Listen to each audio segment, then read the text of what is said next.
Hello बच्चों, कैसे हैं आप सभी। उम्मीद कर रहे हैं आप सब अच्छे होंगे और पॉलिटी का आनंद ले रहे होंगे। तो पॉलिटी की इस सीरीज में हम लोग फिर प्रस्तावना ही पढ़ेंगे। पिछला लेक्चर में हम लोग प्रस्तावना कवर किए थे, आज उससे आगे पढ़ेंगे।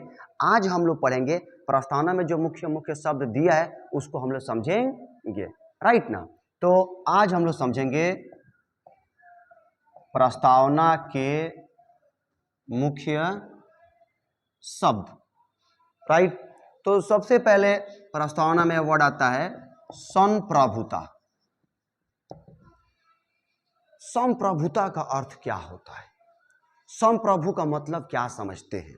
देखिए, संप्रभुता का अर्थ होता है कि कोई देश अपने भौगोलिक सीमा के अंदर, ठीक है ना, कानून बनाने योग्य हो, और जब वो कोई कानून बनाए तो उस कानून पर किसी बाहरी ताकतों का, बाहरी शक्तियों का हस्तक्षेप ना हो, वो आंतरिक मामले में पूर्ण रूप से स्वतंत्र हो, किसी का बाहरी दबाव ना हो, ठीक है ना। तब उस देश को बोलते हैं कि वो देश क्या है, संप्रभु है, संप्रभुता है, राइट ना। जैसे मान लीजिए कि हमारा जो कंट्री इंडिया है, राइट ना, ये हमारा जो भौगोलिक बाउंड्री है, इस बाउंड्री के भीतर हम पूरी तरह से स्वतंत्र है कि हमें यहाँ पे क्या करना है, कैसे कानून बनाना है, ठीक ना। तो जब उस मामले में किसी बाहरी ताकत का हस्तक्षेप नहीं होना चाहिए, ठीक है, तब हम बोल रहे हैं कि हाँ, भारत एक क्या है, संप्रभु देश है। इसके साथ ही साथ भारत या कोई भी देश जो संप्रभु होते हैं, वो मतलब कि अब उनसे ऊपर कोई ताकत नहीं है, वही डिसाइड करें कि उनके लिए क्या अच्छा है, क्या बुरा है।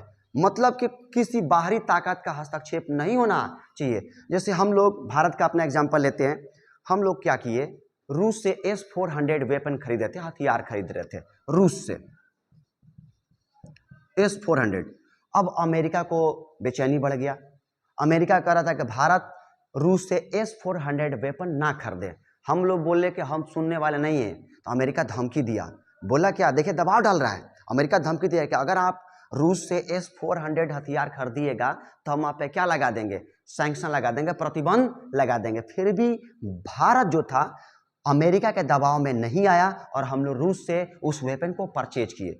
ये एग्जाम्पल दिखाता है क्या, कि हम संप्रभु हैं, यानी हमसे बड़ा कोई नहीं है, हम खुद डिसाइड करें कि हमारे हित के लिए क्या फायदेमंद है, हम किसी बाहरी के दबाव में नहीं आएंगे। एग्जाम्पल के तौर पर जैसे मान लीजिए मेरा मकान है, मैं अपने उस मकान को पेंट कराना चाहता हूँ और मेरा मन किया कि मैं वो गेरुआ रंग से पेंट कराऊंगा, लेकिन मेरा पड़ोसी आके बोल रहा है कि इसको हरा रंग से पेंट करा दो। मैंने बोला नहीं, मैं गेरुआ रंग से ही पेंट कराऊंगा। इसका मतलब क्या, मैं संप्रभु हूं, मैं किसी के दबाव में नहीं हूं। तो ये है संप्रभुता का मतलब, कि आप बाहरी ताकतों के दबाव में नहीं आएंगे, चाहे वो आंतरिक मामला हो चाहे बाह्य मामला हो, ठीक है ना। आप खुद से डिसीजन लेंगे, आपके लिए बेहतर क्या है, आप किसी के दबाव में नहीं आएंगे। तो ये था संप्रभुता का अर्थ, ठीक है ना। अब हम समझने जा रहे हैं समाजवाद का अर्थ, राइट ना। आप लोग, मैं जो समझा रहा हूं उसका नोट्स बनाते चलिएगा, लिखते चलिएगा साथ साथ। अब हम लोग समझेंगे समाजवाद। तो मैंने पिछला लेक्चर में आप लोग को बताया था कि प्रस्तावना में समाजवाद शब्द नहीं था, जो मूल प्रस्तावना था, इसको तो 42वां संविधान संशोधन अधिनियम के तहत जोड़ा गया था। तो इसका ये मतलब आप लोग मत निकाल लीजिएगा कि संविधान में समाजवाद के प्रावधान नहीं थे, लक्षण नहीं थे।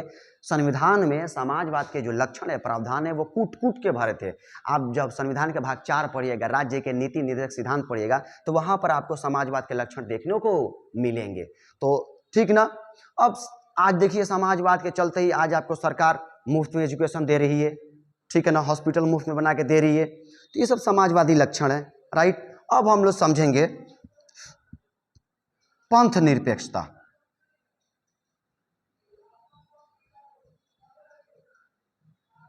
कहीं कहीं पंथ निरपेक्षता न दे करके आपको देगा धर्म निरपेक्षता, धर्म निरपेक्षता, ठीक है ना। इसका मतलब क्या है, देखिए, जो देश होते हैं ना, वो 3 तरह के देश होते हैं। देश 3 तरह के होते हैं, आपको समझना पड़ेगा। पहला देश होता है नास्तिक देश। नास्तिक देश मतलब वो धर्म के खिलाफ होगा, धर्म के खिलाफ होगा, राइट ना। नास्तिक देश धर्म के खिलाफ होते हैं। दूसरा देश होता है सैद्धांतिक देश। सैद्धांतिक देश, सैद्धांतिक देश का अर्थ क्या है, मतलब कि इस देश का अपना एक विशेष धर्म होगा, इस देश का एक विशेष धर्म होगा, विशेष धर्म। एग्जाम्पल के तौर पे आप अफगानिस्तान को ले लीजिए, इस्लामिक कंट्री है। पाकिस्तान को ले लीजिए, इस्लामिक कंट्री है।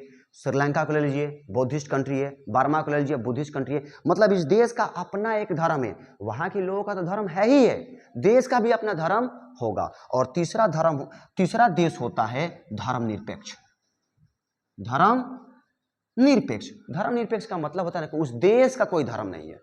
धर्म निरपेक्ष का मतलब होता है कि देश का कोई धर्म नहीं है, देश का कोई धर्म नहीं है, धर्म नहीं है, राइट ना।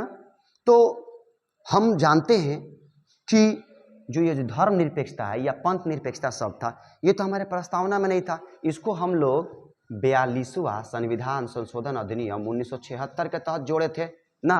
तो इससे आप ये मत निष्कर्ष निकाल लीजिएगा कि संविधान में धर्म निरपेक्षता की बात नहीं कही गई थी। संविधान में ऑलरेडी धर्म निरपेक्षता की बातें लिखी हुई थी। इन जो बातें संविधान में अंतर्निहित थी ना, हम लोग उसको क्या कर देना, साफ रूप से स्पष्ट जोड़ के दिखा दिए। उसके लक्षण थे, धर्म निरपेक्षता के लक्षण थे। आप जाइए ना, आप मूल अधिकार उठाइएगा, अनुच्छेद 14 पढ़िए, 15 पढ़िए, 16 पढ़िए, 25 पढ़िए, 26 पढ़िए, 27 पढ़िए। इन सब में धर्म निरपेक्षता की बात दिखती है, राइट ना। तो धर्म निरपेक्षता का मतलब आप समझे ना कि धर्म का कोई मतलब उस देश का कोई धर्म नहीं होगा। अब आगे बढ़िए, अब हम अगला कीवर्ड समझने जा रहे हैं, वो है लोकतंत्र। क्या है बाबू? लोकतंत्र। लोकतंत्र का मतलब होता है लोगों का शासन। लोगों का शासन मतलब क्या कि जो लोग होगा वो लोग अपना प्रतिनिधि चुन सकते हैं, अपना प्रतिनिधि चुन सकते हैं। इन लोगों के पास ये शक्ति होती है कि वो अपना प्रतिनिधि चुन सकते हैं। और ये शक्ति कब होती है? जब लोकतंत्र होता है तब। राजशाही में कहाँ लोगों को अपने प्रतिनिधि चुनने का अधिकार होता है? उसमें तो राजा का बेटा ही राजा बनता है, राइट ना। यानी लोकतंत्र में प्रत्येक व्यक्ति अपना प्रतिनिधि चुनता है, राइट। अब देखिए, ये जो लोकतंत्र होता है ना, वो दो प्रकार का होता है। लोकतंत्र दो प्रकार के होते हैं। पहला होता है प्रत्यक्ष लोकतंत्र, दूसरा होता है अप्रत्यक्ष लोकतंत्र। भारत एक लोकतांत्रिक देश है, चुनाव होता है यहाँ पर, राइट ना, लोग अपना प्रतिनिधि चुनते हैं। तो अब आपको यह समझना है कि भारत में प्रत्यक्ष लोकतंत्र है कि अप्रत्यक्ष लोकतंत्र है। तो याद रखिएगा, इंडिया हो गया, यूएसए हो गया, समझ रहे ना, ये सब अप्रत्यक्ष लोकतंत्र है। प्रत्यक्ष लोकतंत्र कहाँ है? स्विट्जरलैंड में है। स्विट्जरलैंड में प्रत्यक्ष लोकतंत्र है। अब आपको समझना कि ये प्रत्यक्ष लोकतंत्र क्या है। प्रत्यक्ष लोकतंत्र में लोग अपने पावर का इस्तेमाल, लोग अपने शक्ति का इस्तेमाल डायरेक्ट करते हैं। लोग अपनी शक्ति का उपयोग प्रत्यक्ष करते हैं, डायरेक्ट करते हैं। प्रत्यक्ष करते हैं मतलब डायरेक्ट करते हैं। अप्रत्यक्ष क्या है? अप्रत्यक्ष का मतलब है कि लोग अपने पावर का इस्तेमाल, लोग अपने शक्ति का इस्तेमाल डायरेक्ट नहीं करते हैं, इनडायरेक्ट करते हैं। मतलब क्या कि लोग अपना प्रतिनिधि चुनेंगे, लोगों के द्वारा चुना हुआ प्रतिनिधि शक्ति का उपयोग करता है, शक्ति का उपयोग करता है। मतलब समझिएगा, जैसे हम लोग देखिए भारत में अपने एमपी चुनते हैं, एमएलए चुनते हैं, तो हम अपने पावर का इस्तेमाल नहीं करते, हमारे जो चुने हुए प्रतिनिधि हैं वो पावर का इस्तेमाल करते हैं, वो शक्ति का इस्तेमाल करते हैं। इसलिए हम लोग क्या बोलते हैं? अप्रत्यक्ष लोकतंत्र। प्रत्यक्ष लोकतंत्र में तो लोग डायरेक्ट अपने पावर का इस्तेमाल करते हैं। अब इस प्रत्यक्ष लोकतंत्र का ये मतलब समझ लिया कि वहाँ पे एमपी एमएलए नहीं होते हैं, वहाँ का अपना एमपी होता है, वहाँ का चुनाव होता है, लेकिन चुनाव होने के बावजूद भी लोगों के पास पावर होती है। अप्रत्यक्ष में जब चुनाव हो गया, खत्म, आम जनता का 5 साल तक के लिए रोल खत्म, एकदम टाटा बाय बाय फिनिश। बात समझिएगा, अप्रत्यक्ष जो लोकतंत्र है इसमें जनता का रोल एक बार हो गया, आप मत देने गए, 5 साल के लिए अपना प्रतिनिधि चुन लिए। कितने साल के लिए?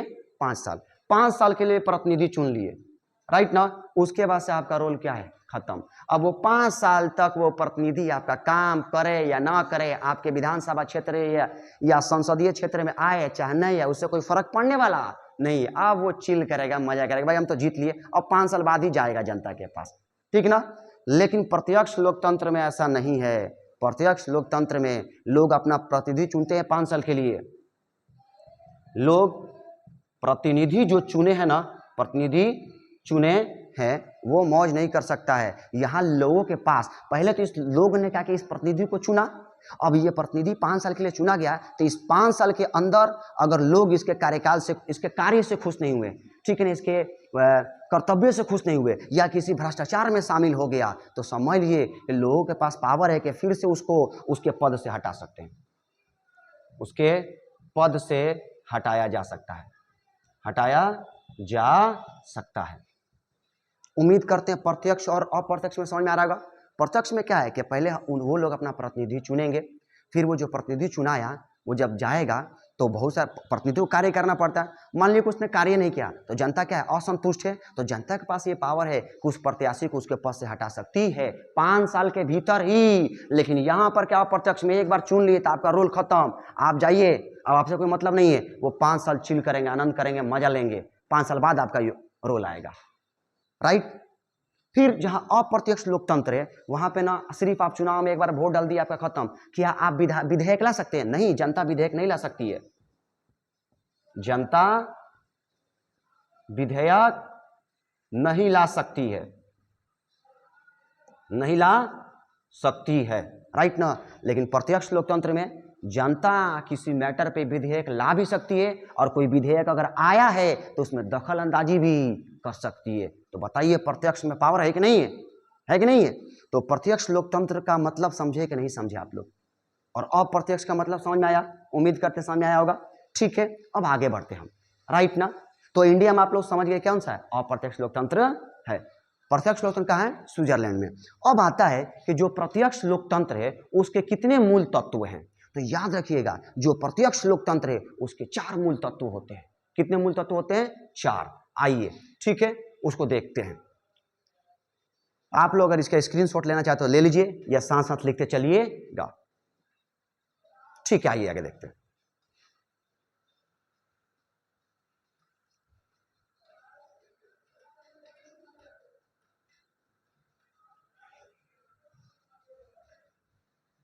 मतलब मैं आपको पढ़ाने जा रहा हूं कि जो प्रत्यक्ष लोकतंत्र होता है उस प्रत्यक्ष लोकतंत्र के कितने हथियार है, वेपन है, औजार है? 4। कितने हैं बाबू? 4। ठीक है, आइए फर्स्ट देखिए क्या है। पहला है परिप्रेक्षा। परिप्रेक्षा का अर्थ क्या है? परिप्रेक्षा का अर्थ होता है कि मान लीजिए कोई विधेयक है जो संसद में पेश किया जा चुका है, संसद में पेश किया जा चुका है। अब अब उस पर क्या सोचा जा रहा है कि रुको, इस विधेयक पे जनता की राय लिया जाए। ध्यान दीजिएगा, वो विधेयक जो था ऑलरेडी पेश किया जा चुका है, वो अधिनियम है जो ऑलरेडी पेश किया जा चुका है, लेकिन अब मन बनाया जा रहा है कि रुकिए, इस पे जनता का ओपिनियन लेते हैं, जनता की राय लेते हैं। जनता क्या चाहती है कि क्या ऐसा होना चाहिए कि नहीं होना चाहिए, होना चाहिए कि नहीं होना चाहिए। फिर जनता जाके अपना वोट डालेगी, बताइए कि हाँ ये सही है या नहीं है, राइट ना। तो इसको बोलते हैं परिप्रेक्षा। जैसे एग्जाम्पल समझिए परिप्रेक्षा का, एग्जाम्पल से समझिए। ब्रेक्जिट का कहानी आप लोग सुने होंगे, मैं बताता हूं ब्रेक्जिट क्या है। ब्रिटेन जो है ना, ब्रिटेन वह यूरोपीय यूनियन का, ठीक है ना,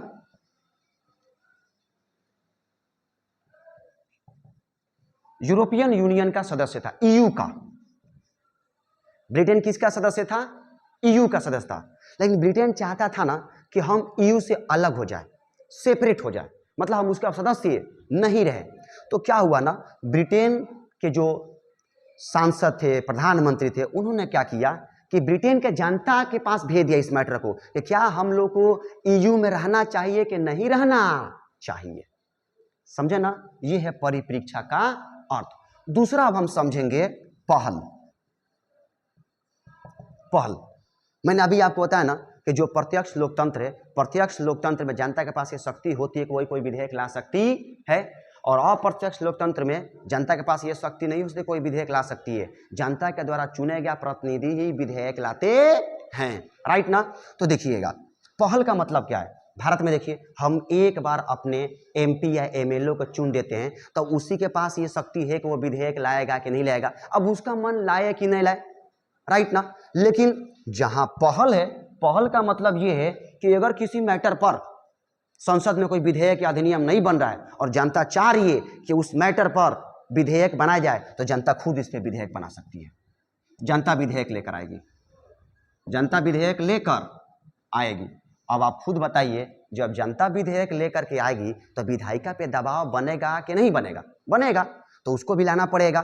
जैसे एग्जाम्पल लेते हैं, करप्शन का ले लीजिए, भ्रष्टाचार। देश में बहुत भ्रष्टाचार बढ़ गया, उसमें संलिप्त मान लीजिए मंत्री लोग, विधायक हैं, MP MLA हैं, वो लोग कानून नहीं ला रहे, लेकिन जनता चाह रही है कि इस पर विधेयक लाया जाए, तो जनता विधेयक लेकर आ सकती है। ठीक है ना, जनता के पास ये पावर है कि वो विधेयक लेकर के आएगी। और जब पूरी जनता विधेयक लेकर आएगी तो विधायिका पे दबाव बनेगा कि नहीं बनेगा? बनेगा। तीसरा समझिएगा, तीसरा है प्रत्यावर्तन या प्रत्याशी को वापस बुलाना। प्रत्याशी को वापस बुलाना, इसका मतलब क्या? भारत में क्या होता है, हम अपने MP या MLA को 5 साल के लिए चुन देते हैं। 5 साल चुनने के बाद हमारे पास पावर रहता है? नहीं रहता है, खत्म। अब वो 5 साल मौज मस्ती करेंगे, वो हमारे क्षेत्र में काम करे या ना करे, ठीक है, अब तो अगला 5 साल बाद हम उसके खिलाफ वोट करेंगे। लेकिन ऐसा नहीं है। प्रत्यावर्तन का मतलब है कि अगर आपने जिस प्रतिनिधि को चुना, जिस क्षेत्र से प्रतिनिधि को चुना, वो प्रतिनिधि अच्छा कार्य नहीं कर रहा है, या आप उसके कार्यों से संतुष्ट नहीं है, या वो भ्रष्टाचार में संलिप्त हो गया, वो अपने कर्तव्यों का निर्वहन नहीं कर रहा है, तो आप क्या कर सकते हैं? उस प्रत्याशी से को वापस बुला सकते हैं। मतलब क्या? आप उसके पद से उसको हटा सकते हैं 5 साल से पहले ही, 5 साल से पहले ही। ये पावर है, ये होता है प्रत्यावर्तन, यानी प्रत्याशी को वापस बुलाना कि भैया आपसे कुछ हो नहीं रहा, आप जान छोड़िए, हम आपके बदले में किसी दूसरे को चुन लेंगे, वो बदले में काम करेगा। चौथा है जनमत संग्रह। चौथा है जनमत संग्रह। जनमत संग्रह में जानते हैं क्या होता है? सार्वजनिक जो मुद्दे होते हैं, जो बहुत ही महत्वपूर्ण, सार्वजनिक महत्वपूर्ण मुद्दे जो होते हैं ना, सार्वजनिक महत्वपूर्ण जो मुद्दे हैं ना, उस सार्वजनिक महत्वपूर्ण मुद्दे पर जनता से राय लेने के लिए जनमत संग्रह कराया जाता है कि जनता आप क्या कहती हैं। तो ये था प्रत्यक्ष लोकतंत्र के 4 औजार। पहला औजार कौन है? परिप्रेक्षा, राइट ना। दूसरा औजार कौन है? पहल। तीसरा है प्रत्यावर्तन। चौथा है जनमत संग्रह। आप मैं जब समझा रहा था, आप लोग समझते भी चलिए और नोट्स बनाते भी चलिए, या स्क्रीनशॉट ले लीजिएगा। बेहतर रहेगा कि आप समझते चलिए और साथ में लिखते चलिए, नोट्स बनाते चलिए, फिर आगे आए बढ़ते। तो हम लोग प्रत्यक्ष समझ लिए, लोकतंत्र समझ लिए ना। अब अगला जो कीवर्ड है वो है बाबू गणतंत्र। क्या है? गणतंत्र। आइए गणतंत्र का अर्थ समझते हैं कि गणतंत्र का मतलब क्या होता है, राइट ना। आइए देखिएगा गणतंत्र क्या है। गणतंत्र आज आप लोगों को पूरा डाउट दूर कर देंगे। एक तो हो गया गणतंत्र, एक तो हो गया लोकतंत्र। जहां लोकतंत्र है आप ये मत समझ जाइएगा कि वहां पे गणतंत्र है। जहां लोकतंत्र है उसका ये अर्थ नहीं कि वो गणतांत्रिक देश होगा। देखिए, आइए, गणतंत्र में क्या होता है? जो देश का मुखिया है, देश का मुखिया, वो निर्वाचित होता है। वो क्या होता है? निर्वाचित होता है। यानी देश का जो मुखिया है वो क्या होगा? निर्वाचित होगा। जैसे हमारा देश का मुखिया कौन है? राष्ट्रपति। कौन है बाबू? राष्ट्रपति। देखिए, हम राष्ट्रपति को चुनते कि नहीं चुनते? निर्वाचित होता है, हर 5 साल के लिए निर्वाचित होता है, ठीक ना। तो जहां पर आपका देश का मुखिया निर्वाचित होगा उसको बोलते हैं कि वो गणतांत्रिक देश है। लेकिन आइए ब्रिटेन का कहानी समझिए। ब्रिटेन एक लोकतांत्रिक देश है, वहां पर MP है, प्रधानमंत्री है, चुनाव होता है, संसदीय रूप है, लेकिन ब्रिटेन गणतांत्रिक देश नहीं है। अब आपके मन में प्रश्न उठ रहा होगा, यार वहां पर तो MP है, MLA है, प्रधानमंत्री है, संसद है, तो काहे नहीं गणतांत्रिक देश है? इसलिए नहीं है क्योंकि वहां पर राजशाही है। राजशाही है। राजशाही का मतलब क्या है? राजशाही का मतलब है कि वहां पर जो देश का मुखिया है, देश का मुखिया, वो देश का जो मुखिया है ना, वो निर्वाचित नहीं होता है। देश का मुखिया निर्वाचित नहीं होता है। मतलब क्या? राजा का बेटा राजा बनेगा, वंशानुगत चलता है, राइट। तो वहां का मुखिया तो चुना नहीं गया, इसलिए बोल देंगे कि ब्रिटेन गणतांत्रिक देश नहीं है। याद रखिएगा, ब्रिटेन लोकतांत्रिक देश है। अंतर समझे गणतंत्र में और लोकतंत्र में। ब्रिटेन में चुनाव होता है, लोग अपना प्रतिनिधि चुनते हैं, लेकिन वहां ब्रिटेन में देश का मुखिया चुना नहीं जाता है, इसलिए ब्रिटेन गणतांत्रिक देश नहीं है। अब भारत का पासपोर्ट उठा के देखिए, दिखता है, देखिएगा लिखता है रिपब्लिक ऑफ इंडिया, राइट ना। आइए आगे बढ़ते हैं। गणतंत्र का अर्थ समझे आप लोग कि देश का जो मुखिया होगा वो कैसा होना चाहिए, निर्वाचित होना चाहिए, ऐसा नहीं कि राजा का बेटा ही राजा बनेगा। और दूसरा अर्थ समझिए गणतंत्र में, गणतंत्र में क्या होगा कि जो राजनैतिक संप्रभुता होगी, राजनैतिक संप्रभुता वो राजा के हाथ में नहीं होगी, राजा के हाथ में नहीं बल्कि जनता के हाथ में होगी, जनता के हाथ में होगी। पावर होगा, पॉलिटिकल पावर होगा, वो जनता के हाथ में होगा, राइट। दूसरा क्या होगा कि किसी भी वर्ग के लिए कोई विशेष अधिकार नहीं दिया जाएगा, वर्ग को विशेषाधिकार नहीं दिया जाएगा, यानी स्पेशल राइट्स, किसी वर्ग को स्पेशल राइट्स नहीं दिए जाएंगे। उम्मीद करते हैं ये आप लोग को गणतंत्र का अर्थ समझ में आया होगा। आइए अब आगे बढ़ते हैं। न्याय, क्या बाबू, अब हम लोग समझेंगे न्याय का अर्थ, राइट। आइए,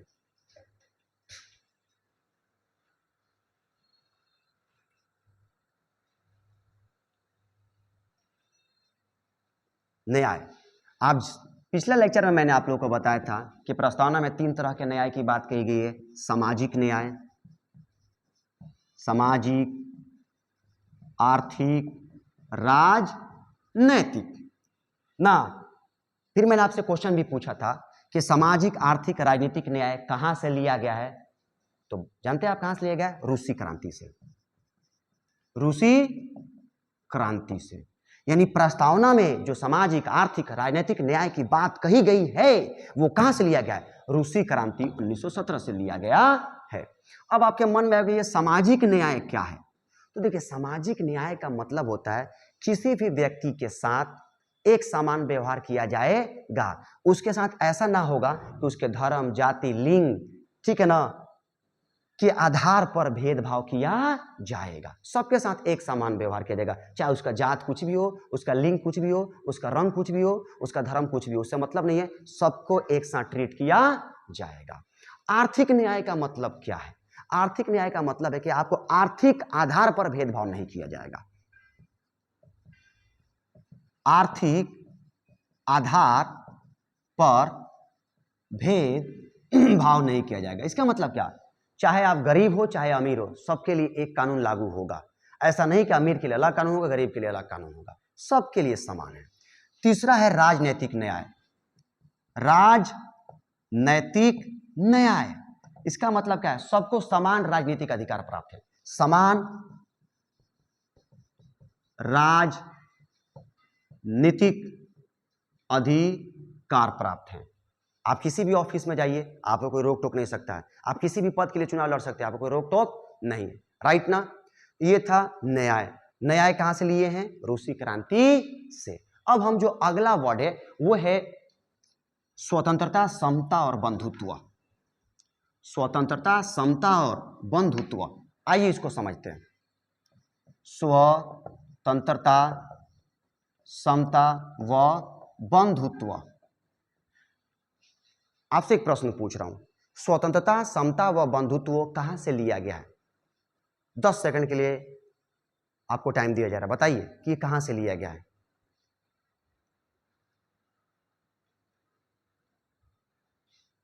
जानते हैं ये कहां से लिया गया है? फ्रांस की क्रांति से। फ्रांस की क्रांति से 1789। फ्रांस की क्रांति का देन है कि आज स्वतंत्रता, समता व बंधुत्व पूरा दुनिया को मिला और हम लोग उसको अडॉप्ट किए, राइट। बंधुत्व का अर्थ क्या है? भाईचारे की भावना। ये जो बंधुत्व है उसका अर्थ है भाईचारे की भावना। भाईचारे की भावना मतलब मोहब्बत का मैसेज देना है, भाईचारे की भावना को बढ़ावा देना है, ठीक ना। अब संविधान जो है ना, संविधान खुद भाईचारे की भावना को बढ़ावा देता है। कैसे? याद है हिंदुस्तान में एकल नागरिकता है, एकल नागरिकता, संविधान एकल नागरिकता के माध्यम से भाईचारे की भावना को बढ़ावा देता है। आप किसी पार्टिकुलर राज्य के नागरिक नहीं है, बल्कि आपका जन्म किसी भी राज्य में हुआ हो, लेकिन आप नागरिक है कहाँ के? भारत के। तो भारत विभाजन थोड़ा कर रहा है, भाईचारे को क्या दे रहा है? बढ़ावा दे रहा है। राइट, बंधुत्व का समझ गए। आगे आइएगा, अब है समता। क्या है? समता। अनुच्छेद 14 कहता है विधि के समक्ष समता, चाहे आप अमीर हो चाहे गरीब हो, चाहे आपका धर्म, जाति, लिंग, रंग कुछ भी हो, सबके लिए एक समान कानून लागू किया जाएगा। यानी किसी भी वर्ग को कोई विशेष अधिकार नहीं है, कोई विशेषाधिकार